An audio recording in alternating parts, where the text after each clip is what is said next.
के सामने दिशा का एक ऐसा राज आने वाला है जिसके बाद वह अपनी जिंदगी का सबसे बड़ा फैसला लेने पर मजबूर हो जाएगा।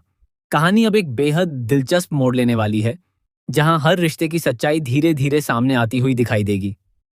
आगे आने वाले एपिसोड में आप देखेंगे कि जैसे ही अरमान अपना इलाज करवाकर बाहर निकलता है, तभी अभीरा उससे कहती है कि हमें इतनी जल्दी शादी नहीं करनी चाहिए।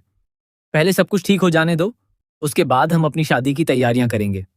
फिर वह मुस्कुराते हुए कहती है कि जब हमारी शादी होगी तब कौन कौन उसमें शामिल होगा, चलो उन सभी लोगों के नाम अभी से लिखकर रख लेते हैं। इसके बाद अभीरा परिवार के लगभग सभी सदस्यों के नाम लिखती हुई दिखाई देगी, लेकिन वह जानबूझकर आर्यन और दिशा का नाम उस सूची में शामिल नहीं करेगी। यह देखकर साफ पता चलेगा कि अभीरा के दिल में उनके लिए अब भी नाराजगी और दूरी बनी हुई है।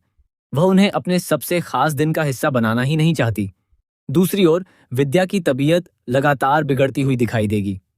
उसे सबसे ज्यादा इस बात का दुख होगा कि उसका अपना परिवार बिखरता जा रहा है। एक तरफ वह आर्यन को माफ नहीं कर पा रही है, तो दूसरी तरफ अभीरा और अरमान के दिल में भी आर्यन के लिए कोई नरमी नहीं बची है।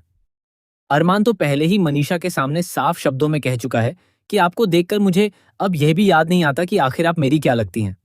अरमान की यह बात पूरे परिवार के रिश्तों में और भी ज्यादा दरार पैदा कर देती है।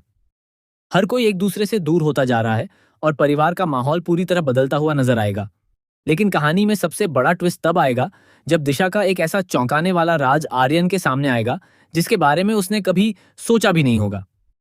इस सच्चाई को जानने के बाद आर्यन पूरी तरह टूट जाएगा और उसे एहसास होगा कि अरमान ने जो भी फैसले लिए थे वे गलत नहीं बल्कि परिस्थितियों को देखकर बिल्कुल सही थे। अब देखने वाली बात यह होगी कि क्या इस सच के सामने आने के बाद आर्यन अपनी गलती स्वीकार करेगा?